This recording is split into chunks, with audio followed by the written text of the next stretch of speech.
Okay. Before we start, I would just like to mention that there will not be a kosher option at the reception afterwards, so keep that in mind. My name is Liwa San. I'm a sophomore in the college studying English and econ. I've had the utmost honor to be invited by Sam Apple to co-organize this event, and I'm very happy to be here tonight. It is a little terrifying to attempt to say anything funny or precise about Sam in Sam's presence, but I will nonetheless do so. In my first semester at Penn, fall of 2020, I took Sam's creative writing class, Extreme Noticing. What became the unquestionably best part of that semester started slow. Sam had this phlegmatic, almost stoic air about him that was unlike any other teacher or professor I've had. I remember texting someone in the class, "Why prof so chill?" Laugh cry emoji. And they said, IKR. What I didn't know at the time was that Sam was stupendously, phenomenally funny. There is this one catchphrase of his, "I cannot speak to that." What's in your mug that you're drinking from on Zoom? I cannot speak to that. Who is this random man that you brought to class who didn't say a single thing and then laugh after 5 minutes? I cannot speak to that.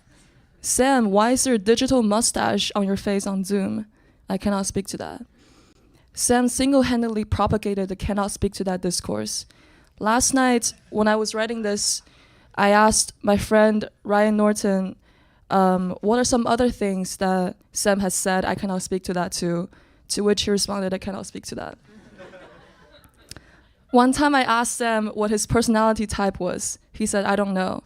I said, you can take this MBTI test online. My type is ENFP. He wrote back, just took the test. I am JEWY, Jewy. Sam has a fervent, ardent love for comedian Nathan Fielder and his show Nathan For You. He once DM'd the producer of the show on Twitter to pitch an idea. He got rejected. What was the pitch? Cannot speak to that. Sam teaches creative writing with such love, attention, and unparalleled humor. I feel infinitely lucky to be a student. It would be impossible for me to become the writer and the comic I am today without him.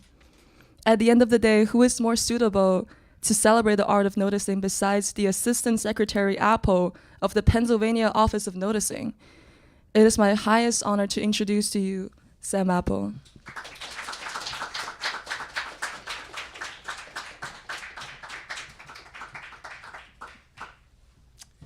Thank you so much, Liwa. Thank you all for coming. It's really a special night for me. I want to thank the Beltran family for for sponsoring this event and for sponsoring the award that makes this event possible. We really appreciate it.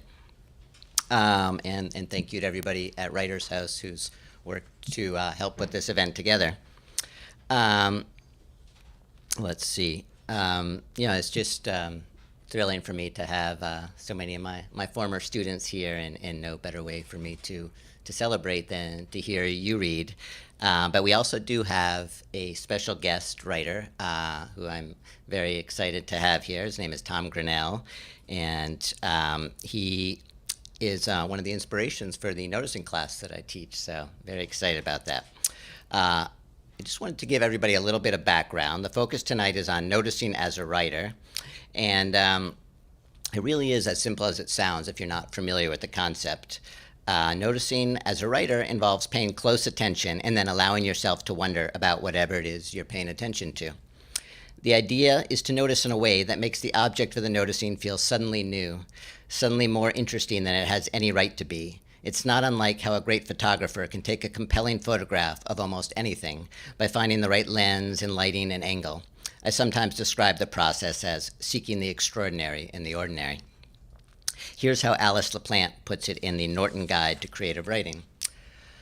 Creative work comes from noticing. You are being given a warning, an intimation of something, and that something is the creative urge, sometimes buried quite deep in your subconscious, telling you that something matters. There's information and intelligence there to be considered, material to uncover there, memories and associations to explore. As it happens, an intimation that something matters is a good way to describe the feeling I had when I first came across the work of our visiting writer, Tom Grinnell.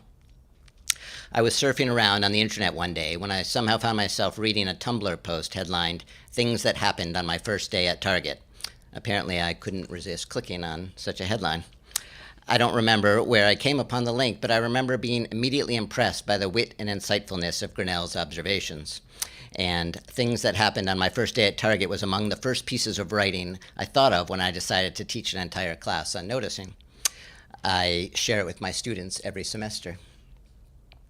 My job is to teach writing, and I know that good noticing makes for good writing, but I also think that good noticing can make for good living. And I was drawn to Grinnell's work in part because he found so much humor and humanity during an experience most of us imagine as fairly unpleasant. As Grinnell's observations remind us, some things are still awful, but nothing is ever boring through the eyes of a skilled noticer.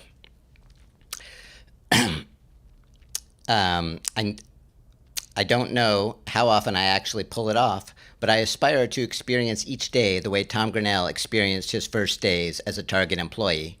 I mean, ideally, I wouldn't actually have to be working at Target. What you'll hear tonight in some parts is just still noticing, just little lists, pieces of observations, little bits of information. In other instances, the students will put their noticing to work in the context of things they've written for my class or on their own time. These might be little close noticings of objects they've have in their lives, or some students may read an alien noticing exercise we have in my class where you imagine what it's like to encounter something on Earth through the eyes of a space alien. But Tom is going to be our first reader tonight.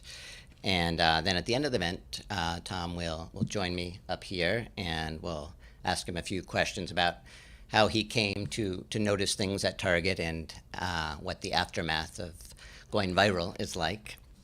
But thank you all again for being a part of this night. And now I want to welcome Tom Grinnell.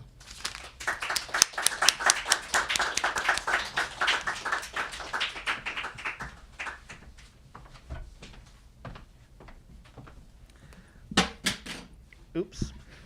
All right. So yeah, I am Tom Grinnell. As he said, I wound up, unfortunately, working in retail for a while. And I managed to survive by looking around at my classes, or not classes, looking around my shifts, finding what was going on, and finding a way to distract myself from the numbing reality of retail work. Yeah, I'm here. I'm going to go ahead and share a few of the stories that I wrote that went viral the first few times. I kept it up for about 150 days of shifts. I've got a few from later on in that time that didn't necessarily get the same kind of appeal those first 10 did. And then also I've got a few pieces afterwards that are just kind of a few short observations I had running around town today as I was in Philadelphia for my first time. I watched three older women get trapped between two sets of automatic doors because they did not understand how to open them. How they got through the first set, I still do not know. I met a woman referred to only as the cat lady. She asked if I wanted her to buy me a keychain from Ross. I told her I had no keys.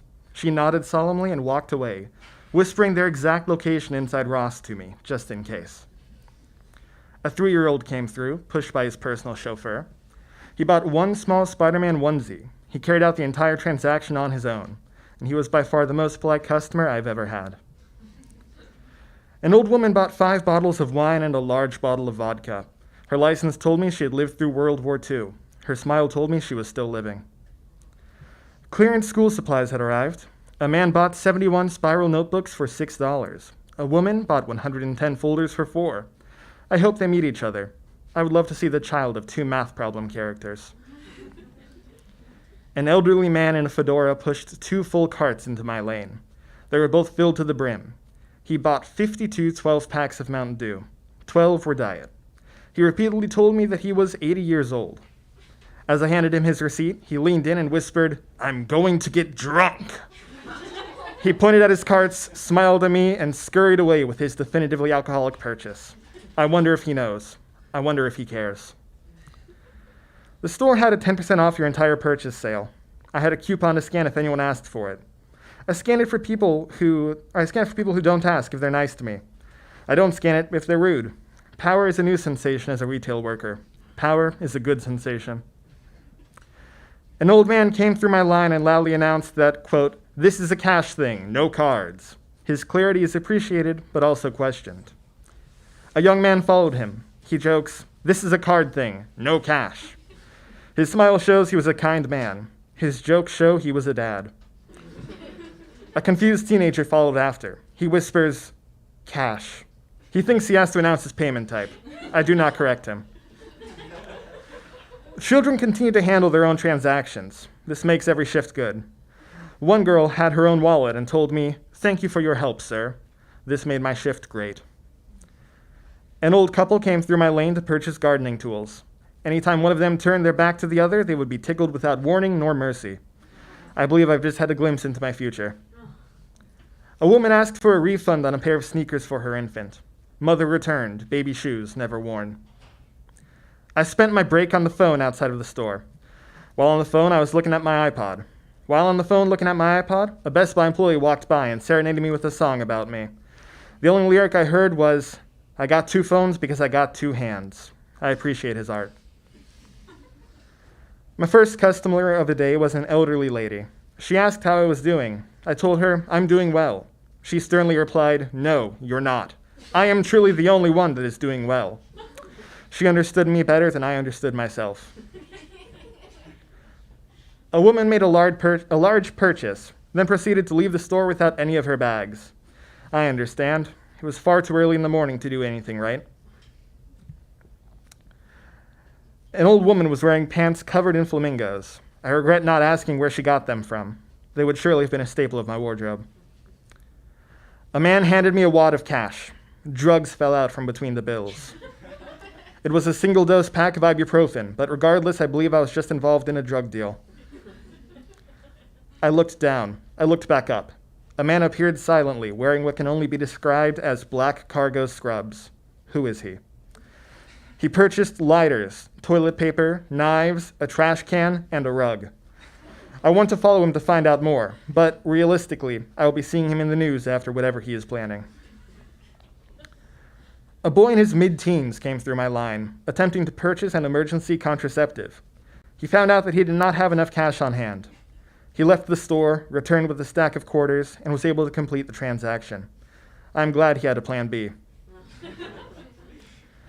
A woman with heavy eyeshadow, green feathered hair, and an AC/DC shirt came through with 2 kids, each her equal in style choices, confirming what I have long suspected. Punk is not dead. It has just been on maternity leave. "Is the Coke Icy okay for kids?" a young child asked. I was completely unprepared for such a seemingly silent child to ask me such a loaded question. "Of course," I told him. He paused for a moment, this revelation setting in. "Wow," he whispered. "I've never heard of a Coke that's okay for kids before." The sheer terror on his mother's face told me that I had just undone years of anti-Coke conditioning. I stand by my actions. This truth will serve him well in the coming future. A child threw himself over my conveyor belt, shouting, "This is my domain." He ruled his new kingdom with an iron fist and steely focus until he became mesmerized by the fact that his little hands were being pulled down the register from him. With the utmost grace, he stepped down from his throne and retired to a life of excitedly cheering on his hands as they raced down the belt. I watched a young boy walk up to my lane, brandishing a pixelated sword from Minecraft and a Peter Quill mask from Guardians of the Galaxy. He asked me if I could ring up his aforementioned Star Wars toys. And after a brief pause, he asked if I had heard of that new movie about the Galaxy Guards. When I told him that I had, he informed me that he was, in fact, the guy from that. Naturally, I was starstruck and asked for more details. But this rare celeb sighting was sadly cut short, as Star-Lord's dad leaned over my counter, stole my hand sanitizer, and demanded to know what exactly was with these credit card chips he kept hearing about everywhere. After I gave her a sticker, a mother told her daughter, "Say thank you." In a brilliant moment of word association, she peacefully replied, "You are welcome." I consider myself blessed by this small person and will live out my life in bliss. I befriended the kindest and most eloquent child named Bennett. We shared a lovely conversation, touching on such topics as how nice our respective names are, his recent go-karting accident, his subsequent recovery, and stickers. I believe I may have found my best man. In a battle of etiquette-based one-upsmanship, I found myself engaged in an ever-reciprocating chain of goodbyes and waves. My opponent, a 4-year-old with a penchant for trucks. The sparring waged on until, after the 37th goodbye, the tired mother hushed her son, leaving me as the reigning champion. As an elderly woman came through my lane and went to unload her cart, she realized that it was entirely empty. She shrugged and said in an utterly matter-of-fact tone, "I guess I didn't buy anything," and walked away without a care in the world. A woman picked up a magazine and began hurriedly flipping through pages, pausing occasionally to point a photo out to her friend and shouting, "Look at that! Look at that! Look at that!" She then returned the magazine to its rack, because whatever that was, it was not worth $2.99. A man entered my lane with a large lightsaber, a rabbit mask, and a plan. On Halloween, an old man with either a very long scar or a very deep wrinkle threw a very large bag of candy onto my counter with what seemed to be all of his force. He then commented, hoping that the candy had not been broken. His actions showed a contradictory hope. Having just finished grocery shopping, a woman arrived for a Target shopping trip. Every 5 minutes, she would circle back to the front of the lanes to look out at the parking lot, to ensure that no one had stolen her groceries out of the back of her truck. I believe everyone deserves a person who cares about them as much as this woman cared about her frozen mixed vegetables. The most adorable girl let me in on a secret and told me that for Halloween she was going to be a scarecrow. I told her that I was sure she would be scary. Taken aback, she vowed to me that she would be a very nice scarecrow.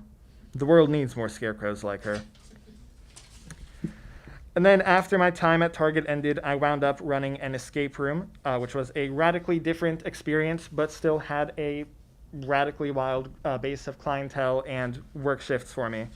2 large stories that stood out to me to share real fast are that during a pregame briefing, a standard line about the mandatory fees for intentional damage was delivered. With a sense of fear and urgency, a mother whipped around to tell her son and sternly instructed him to not eat anything. Her voice told me this had been said before. His face told me it had not been said enough. After I informed the team that they were about to have only a very short time to escape from Dracula's manor, a young lady turned to her husband and asked the only natural question. "Want to make out in the vampire room?" The man took her by the waist, pulled her through the door, and softly told her the only answer he could give. No. And then this morning I came into town for the first time, and as I was going around town, I was thinking along the same train of thought about trying to notice things around me, and I was paying as much attention as I could while trying not to get run over by wild Lyft and Uber drivers at every intersection.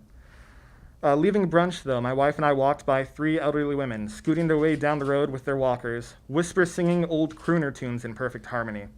Finally, at the age of 25, I know the exact kind of future I want to aim for. Stepping up from the crosswalk, leaving a park, a dad tripped and completely ate it in the most spectacular way, only narrowly avoiding a certainly fatal faceplant. His wife and 3 very young children reacted the way I know my family will when I next get within spitting distance of heaven's gates. Immediate cackling and brutal mockery. In the midst of browsing a used bookstore, my wife caught something moving out of the corner of her eye. A small bumblebee at an unknown point in the day had hitched a ride on her cardigan and became attached to us in more ways than one. 5 minutes of consistently gentle but increasingly distressed prodding and poking later, we were able to get him squared away, upright, on his own, and fully detached from us in all ways but emotional as we parted ways. As our Lyft driver sped the way through the city to our hotel tonight, coming inches away from implicating us in a dozen cases of vehicular manslaughter, I caught the sun glinting off of the pristine, seemingly unused baby pacifier hanging off of his rearview mirror. I'm not entirely sure what to make of this, but I wish it showed at least some light wear and tear. I'd be glad to see him find stress relief wherever he could, if only for the sake of pedestrians everywhere. Thank you very much.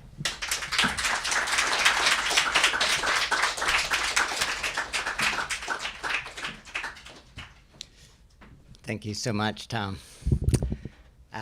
I remember something I should have said before, but one of the first times I shared Tom's work, the noticings from Target, and somebody asked me, "Who is this guy?" And I said, I have no idea. He's he's somebody who works at Target, but I know that he's a writer. And thank you for for sharing that and being here with us. Leo and I were debating whether or not it would be a good idea to have her come up and slap me across the face right now. But no. We decided against it. It's too much, but I wanted to at least share the image. All right. Leo will now be taking over and introducing our student writers.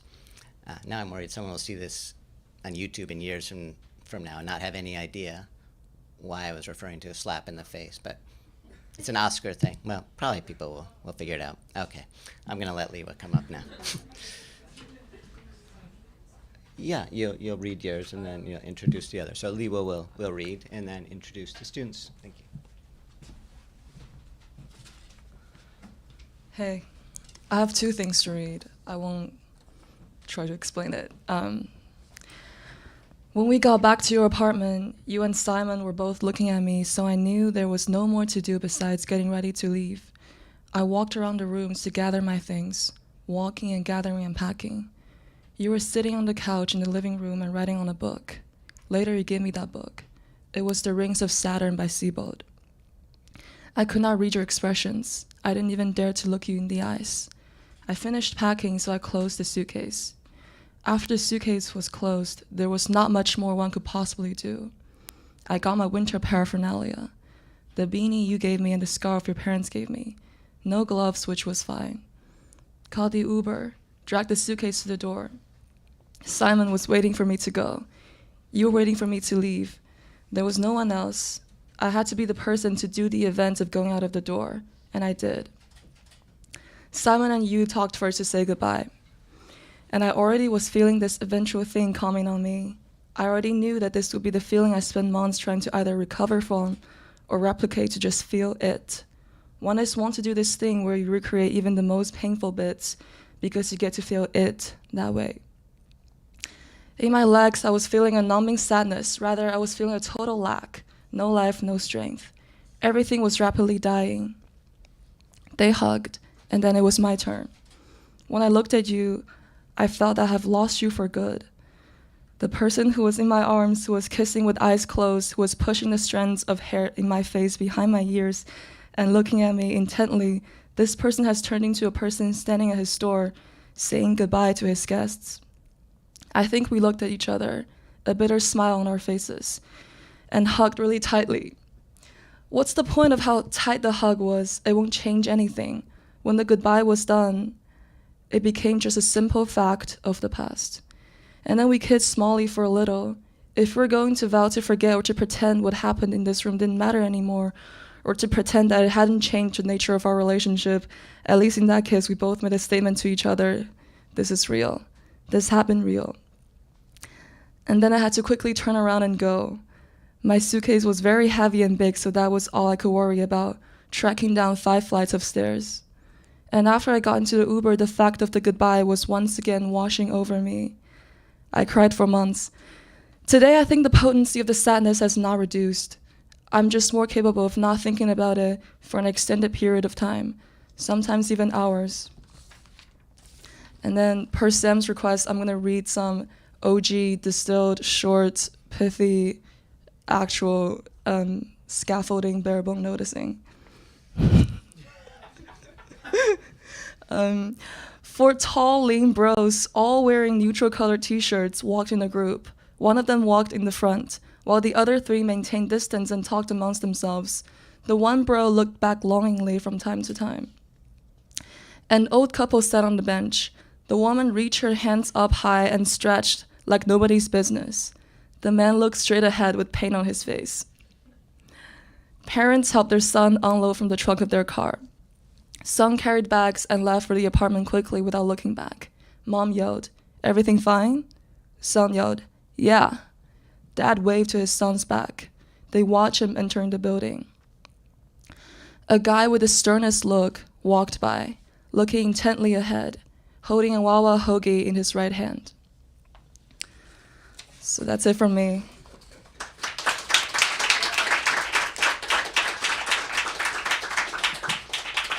Thanks. Next up, we have Ryan Norton.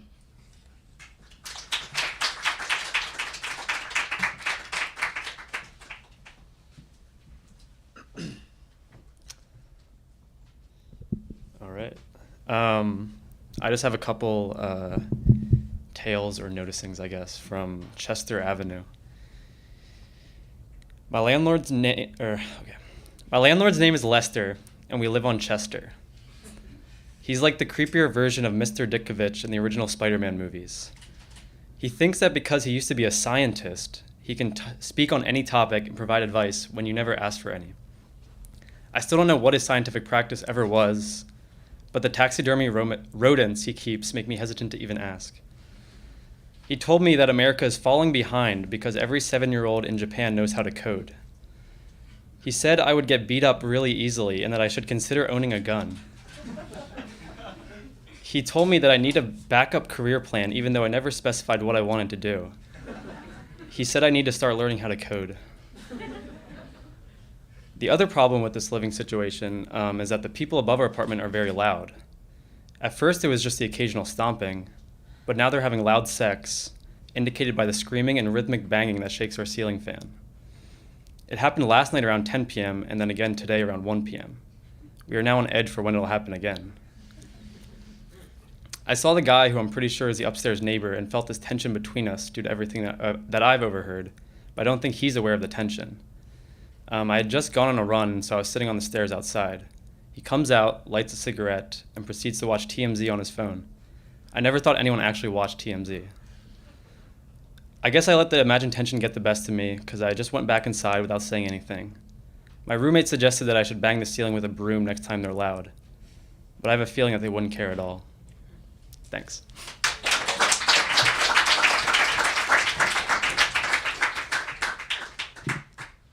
Our next noticer is Liam Phillips.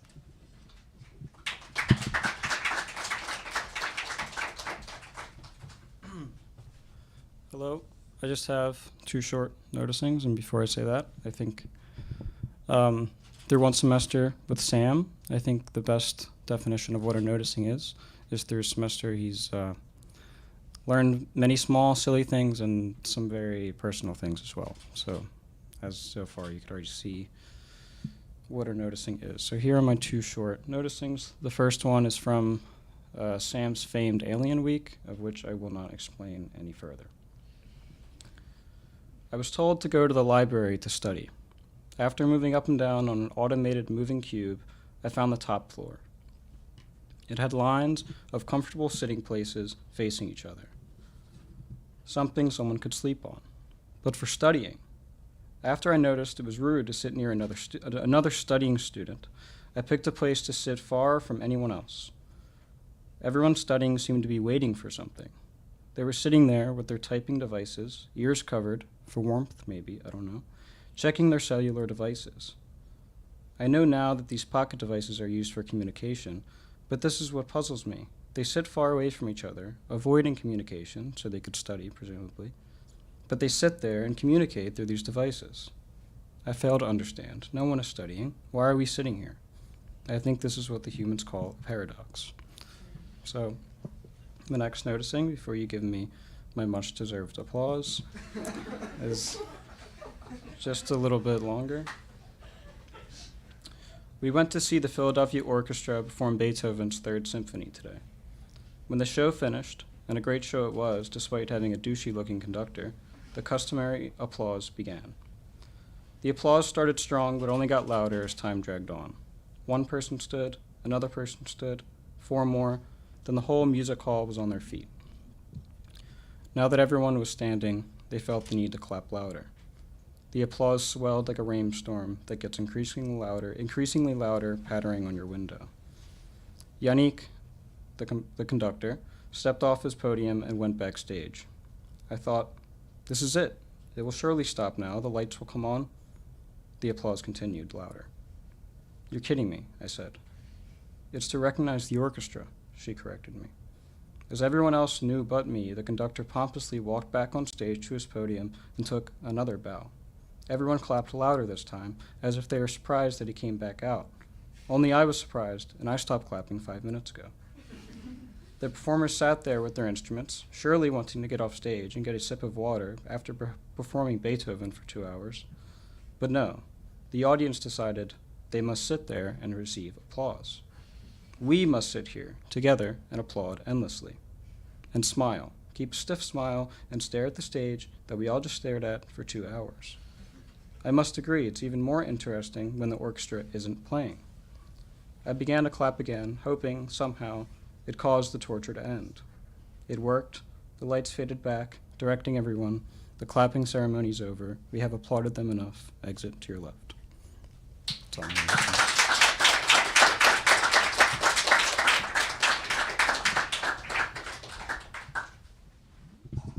Next up, we have Sophie Liebergle.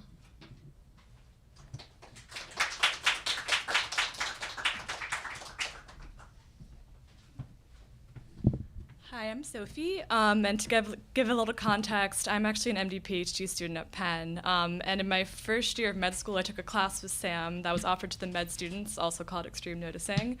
I think with the dual goal of making us better writers, but also better clinicians and doctors, which definitely did, I like to think.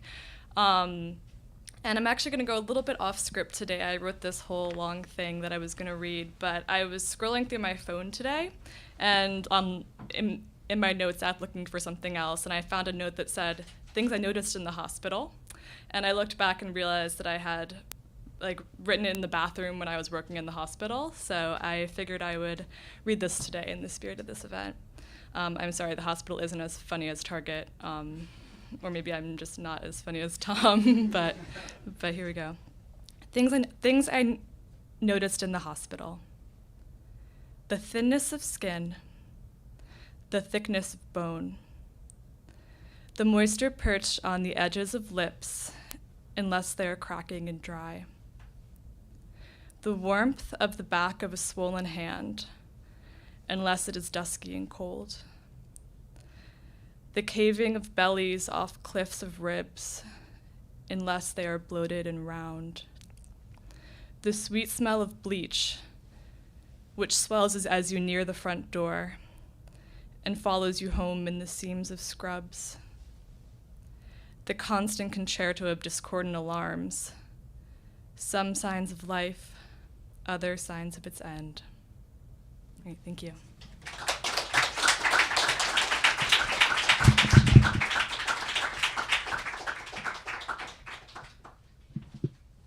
Our next noticer is Meg Arfa.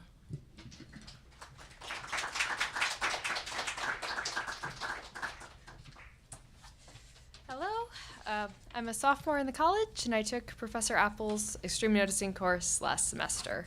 This is another noticing from his alien exercise. Zoological and anthropological study of species 93848, or humans.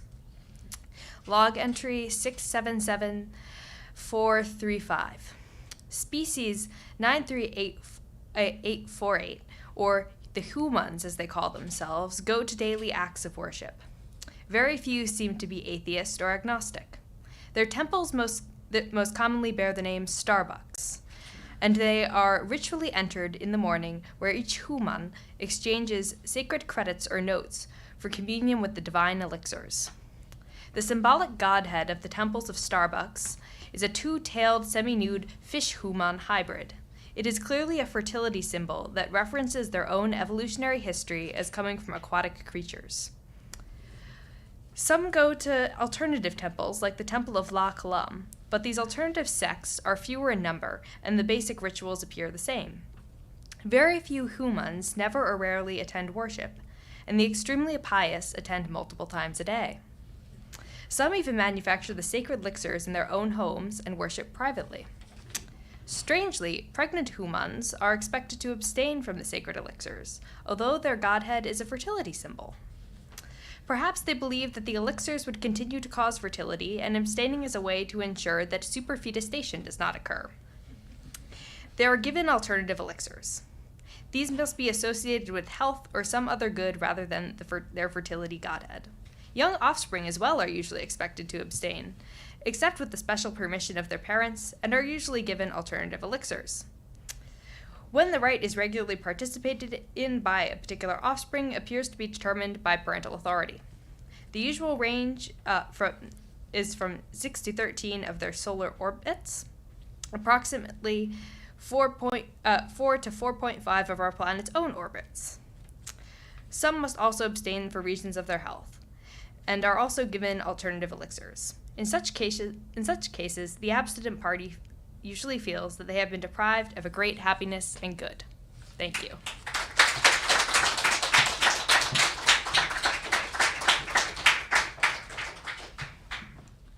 Our next noticer is Yanu Kume Kankolo.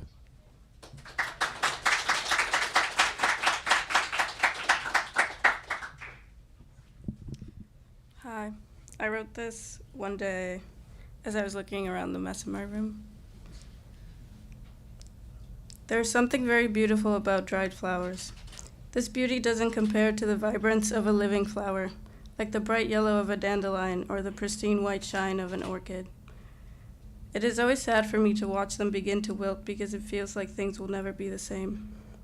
What this flower once was and the feelings it evoked in me, or the life that they brought to my space with their presence, will now cease to be, a truth that is hard to come to terms with. I'm very hesitant about throwing my flowers out once they dry up. I spend equally as much time looking at them in this state. What was once vibrance of color is now a faded pastel shade. The plump, round edges of this once proud flower wilt, shrinking and wrapping in on itself, settling into a quiet and delicate form.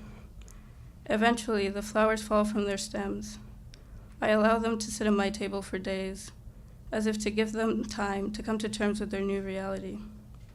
Finally, I put them to rest in a white ceramic bowl with the rest of the fallen plant material. I come back to this bowl when I need a reminder that things ending can still be beautiful.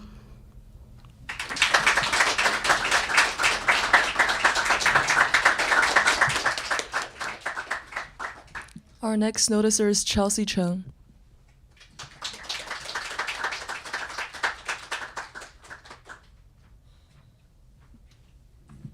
Hello, so I'm going to read a noticing from a photo noticing exercise we did in class. And for some context, I took this photo when my mom and I were on a mini road trip from Chicago to Concord, Massachusetts, to go pick up my stuff from high school because of COVID. There was a lighthouse in the distance, outside the window where the sky was beginning to sink into a deeper shade of blue, and the sun cast a strange pinkish color into the room. The lamp was square and slightly crooked, and emitted an orange-yellow glow that seemed like a flimsy attempt to mimic the sun. A face mask lay on the windowsill, and a bottle of isopropyl alcohol stood next to a wrinkled plastic bag. The bag said, "Thank you, have a nice day," with a warped yellow smiley face. It resembled one of those classic Chinatown takeout bags Grandma used to tie into tight knots and stuff into the kitchen cabinet for reuse purposes.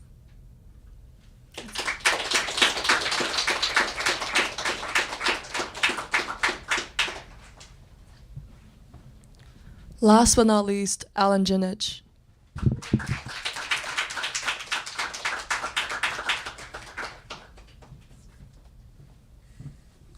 Hey guys. All right.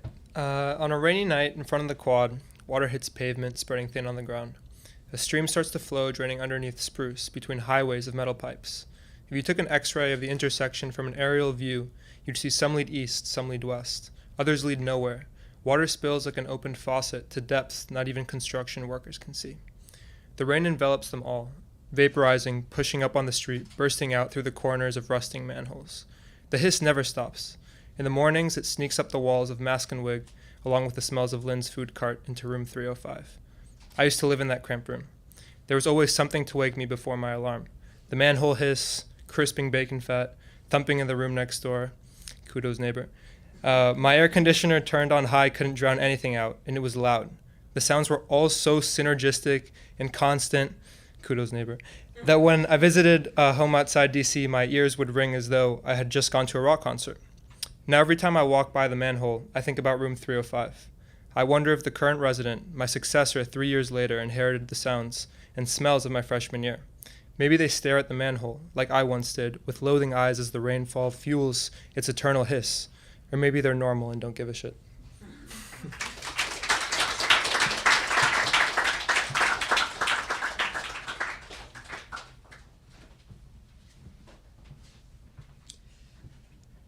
Okay, thank you all so much. Another round of applause for our student readers.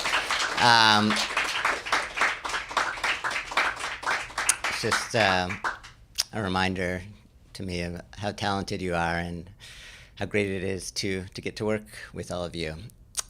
This event is poignant for me for a number of reasons, but one I'm thinking about is, one of my first times being back together in person with all of you, and I'm remembering that I was teaching Sophie's class when the pandemic started, and how disorienting that was. And then one of my memories from the pandemic was when I was teaching Chelsea's class. And where are you, Chelsea? There you are. And you hadn't been on campus yet because your first semester was canceled. And I remember walking around campus holding my phone up just so you could see the Penn campus. And it's so nice to see you in person here. So thank you all again. And now, in our last minutes, I would like to do a Q&A with Tom and to ask him a little bit more about his work and how this all came to be. So Tom, if you will join me here.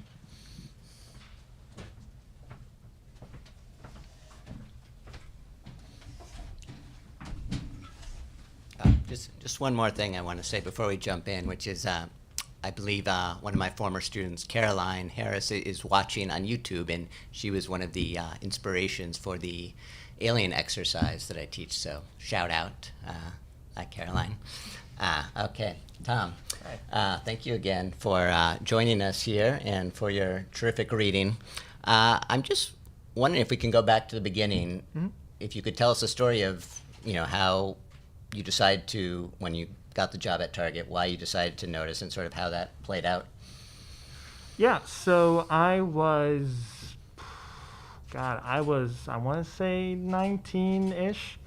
I had just moved to the South. I had been in California all my life, and then my family kind of picked up and moved down to North Carolina and then up to Virginia, where I started working.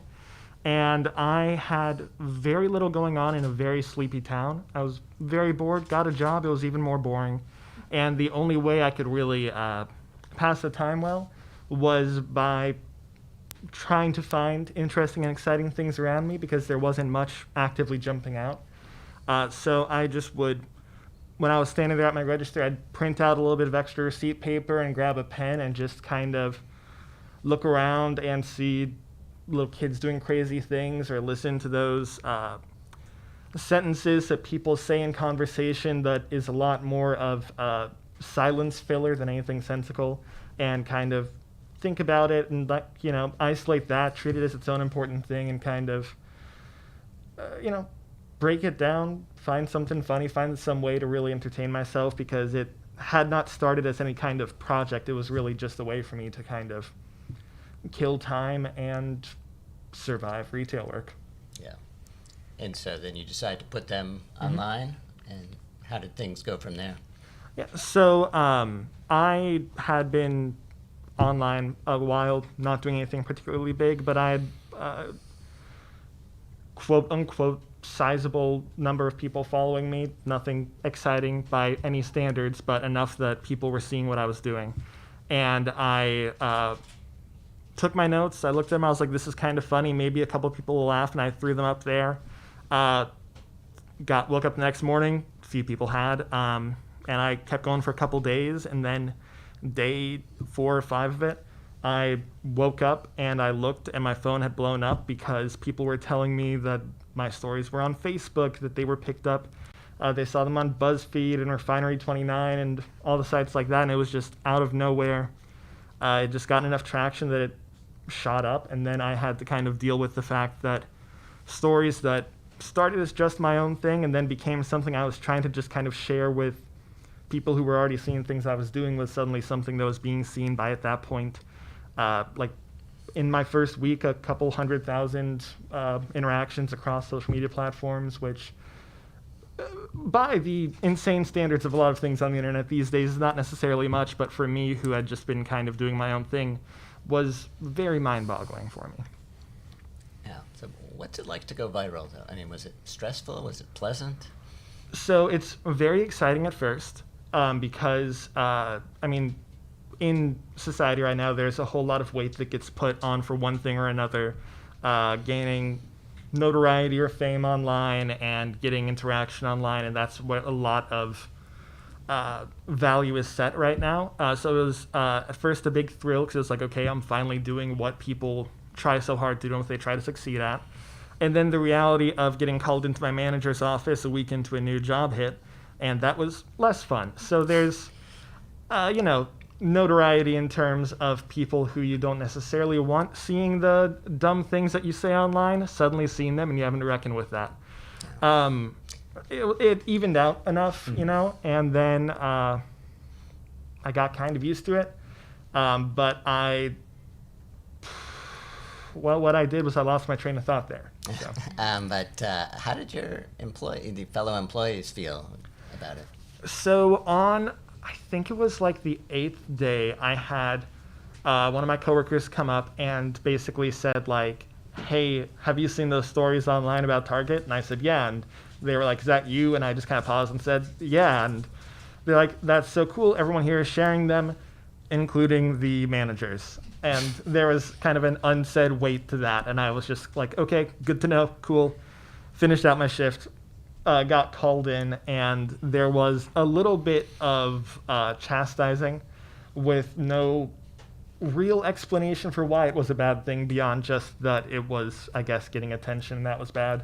But ultimately, they decided that I could keep going as long as I kept things positive, which thankfully was already kind of my entire goal was to focus on positive things, so thankfully they tried to give me a slap on the wrist for not, but that hadn't been what I was doing in the first place, so it didn't make too big a difference. But then my coworkers, most of the time, a lot of them were watching it, reading it. I had people tell me that people at other targets were kind of reading it and following along, so it became a cool thing that I was sharing, and the people around me who I was not necessarily friends with, but also that I interacted with a fair enough bit, they were kind of keeping tabs on me, watching what I was working on, and cheering me on, occasionally saying something nice. And yeah, it was a weird dynamic for a cashier to have at the workplace, but it was a fun one. Very cool. And I know you do other kinds of writing, you do comedy. I'm just wondering how this idea of noticing has informed your work as you've sort of moved on in your career. So while it definitely became, like the noticing became kind of my go-to form of writing and inspiration starting at this point. I had written a fair bit before, largely things that never saw the light of day, but they were not at all in that, wavelength of looking for details and small things and paying attention to it all. But then once that hit and I was able to kind of like really harness the detail-oriented nature of my ADHD, I was able to dig into things and find like different aspects to things and really kind of put twists on it. And a lot of humor and comedy comes from the unexpected. You lead people to think one thing and it's something else, or you start on one tone and then you flip to another, or things like that. And the ability to find details in normal things so that I could find that flip, so that I could change expectations, things like that really helped where anything I wrote since then. I've done a bunch of random little things, scripts for sketches, videos, other things that I mostly wrote with intent of putting out there, never did. They all kind of had that same idea behind them of finding small details in things and using that to form an entire theme, an entire concept. So it's really been, that's like my go-to. And now I do, my recent thing I've been getting into has been the incredibly cool and exciting field of improv comedy that is highly respected everywhere. And what I've been going for with that, like kind of what I've been bringing, is that detail-oriented, focusing on little things. And it applies to that too, where you catch a small detail that was said in passing and you can blow that up. You can examine that, point out something sounds ridiculous, and then make an entire thing out of it. So it's really, it came out of nowhere for me with these stories. It was my first go at it, but it's really been kind of my bread and butter with writing and comedy since then. That's great.